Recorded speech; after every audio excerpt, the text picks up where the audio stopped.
नमस्कार दोस्तों, ममता भक्ति चैनल में आपका स्वागत है। मेरी ओर से सभी भाई बहनों को राम राम। जैसा कि हम सभी जानते हैं कि आज से हमारी माता रानी के दिन शुरू हो गए हैं और हमें भगवती दुर्गा के अनेक रूपों के दर्शन होंगे और हमारी माँ अनेकों रूप से जानी जाती हैं। वही महाकाली, महालक्ष्मी और महासरस्वती है।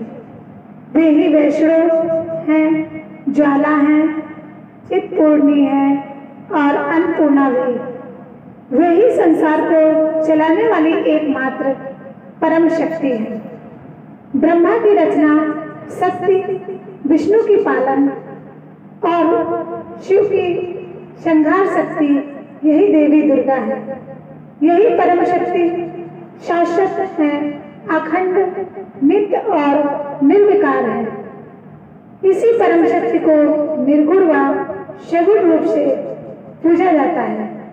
भगवती दुर्गा का महत्व एक नहीं अनेकों ग्रंथों में दर्शाया गया है।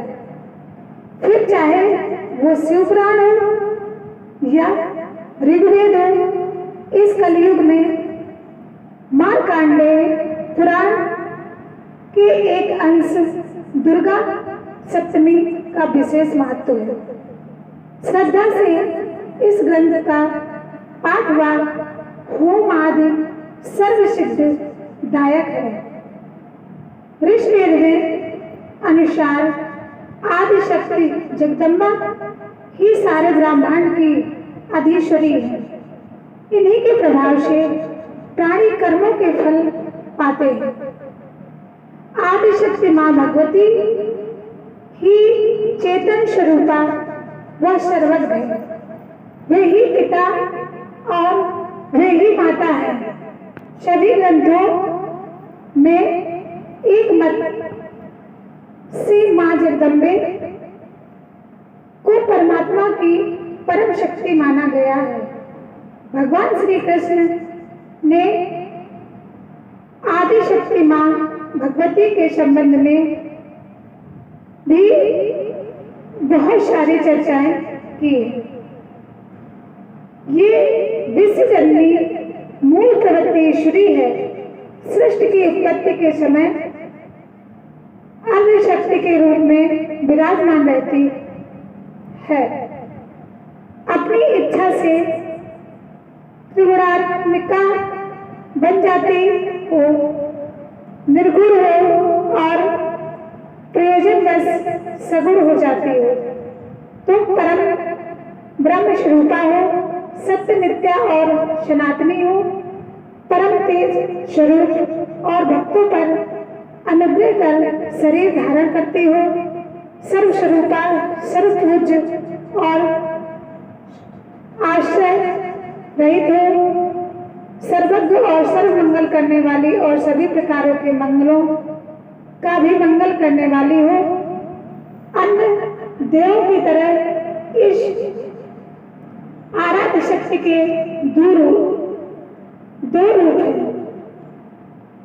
ये सगुण है और निर्गुण भी।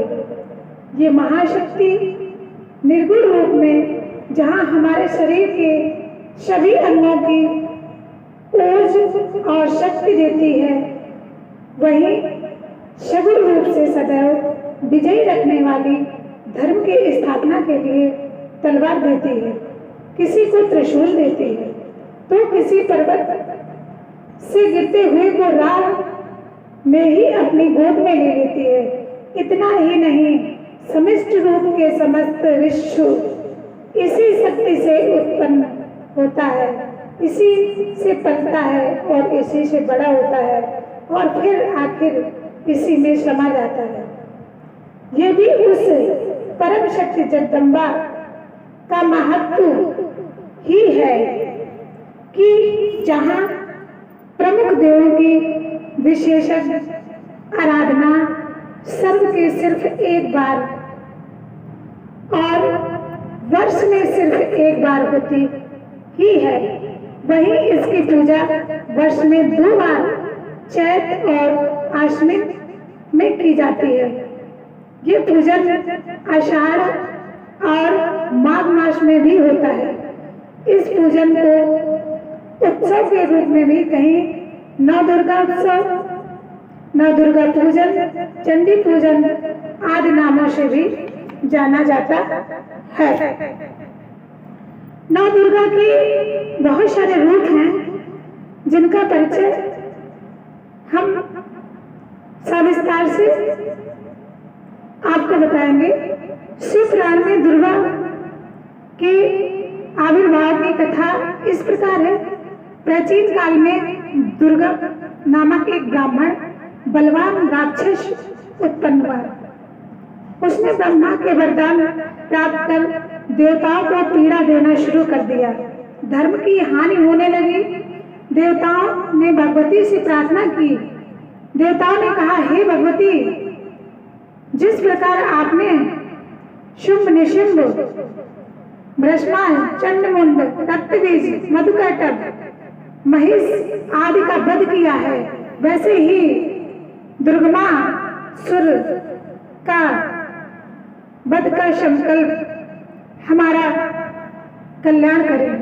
भगवती ने कहा, देवताओं की इच्छा पूर्ण होगी। देवी ने दुर्गमासुर के वध का संकल्प ले लिया। इधर दुर्गमासुर को जब देवी के संकल्प का ज्ञान हुआ, वो सेना सहित देवलोक पहुंचा। देवी भी इस असुर के युद्ध के लिए आ गई। दैत्य दुर्गमासुर ने सेना सहित भगवती पर आक्रमण किया। तब देवी ने दिव्य शरीर से काली तारा, छिन्नमस्त्रा, षोडशी, भुवनेश्वरी, त्रिपुर भैरवी, धूमावती और बंगलामुखी, मातंगड़ी और कमला 10 महाविद्याएं प्रकट हुई। महाविद्याओं में राक्षसी सेना को मार डाला। देवी ने त्रिशूल से दुर्गमासुर को मार डाला। तब देवी का नाम दुर्गा पड़ा। यहाँ भवानी का नाम शताक्षी और शंकाम भरी भी है, जो अपने भक्तों की दुर्गति नाश करने वाली है। इन्हें दुर्गा कहा गया है। माँ दुर्गा की शक्तियों में काली तारा आदि इन महाविद्याओं का उल्लेख यही है। 10 महाविद्याओं का परंपरागत संबंध सती, शिवा और पार्वती से है। यही नव दुर्गा शक्ति, चामुंडा, विष्णुप्रिया आदि नामों से पूजित है। महाभागवत पुराण में महाविद्याओं में प्रादुर्भाव का वर्णन इस प्रकार है। शिव से द्वेष रखने के कारण दक्ष प्रजापति ने अपनी देवताओं तथा महर्षियों को अपने यज्ञ में बुलाया, किंतु शिव को नहीं। सती ने पिता के यज्ञ में जाने की अनुमति मांगी। शिव ने उन्हें जाने से रोका। सती अपने निश्चय पर अटल रही। सती के नेत्र लाल हो गए। वे शिव को उग्र दृष्टि में देखने लगे। उनके अधर फड़कने लगे। वर्ण कृष्ण हो गया। क्रोधाग्नि से रक्त शरीर महाभयानक दिखने लगा। उस समय महामाया का विग्रह प्रचंड तेज में तमतमा रहा था। कालाग्नि के समान महाभयानक रूप में देवी मुंडमाला पहन ली। उनकी भयानक जिह्वा बाहर निकल लपकने लगी। शीश पर अर्धचंद्र सुशोभित और संपूर्ण व्यक्तित्व विकराल था। वे बार बार विकट हुंकार कर रही थी। देवी का ये साक्षात महादेव के लिए भी प्रचंड था। देवी के इस विकराल महाभयानक रूप को देखकर शिव भाग चले। भागते हुए उनको दसों दिशाओं में रोकने के लिए देवी ने अपनी भूता 10 देवियों को प्रकट किया। देवी की ये स्वरूपा शक्तियां ही 10 महाविद्याएं हैं, जिनके नाम हैं काली, त्रिपुर भैरवी, छिन्न माता, षोडशी, भुवनेश्वरी, त्रिपुर भैरवी, धूमावती, बंगलामुखी, मातांडी और कमला। इन 10 महाविद्याओं में महाकाली ही मुख्य है। उन्हीं के उग्र और सौम्य को 2 रूपों में 10 महाविद्याएं हैं।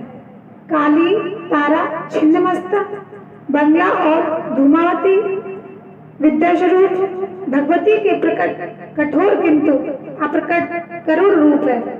भुवनेश्वरी, षोडशी, ललिता, त्रिपुर भैरवी, मातंगड़ी और कमला इन 5 विद्याओं के शाम महास्वरूप है।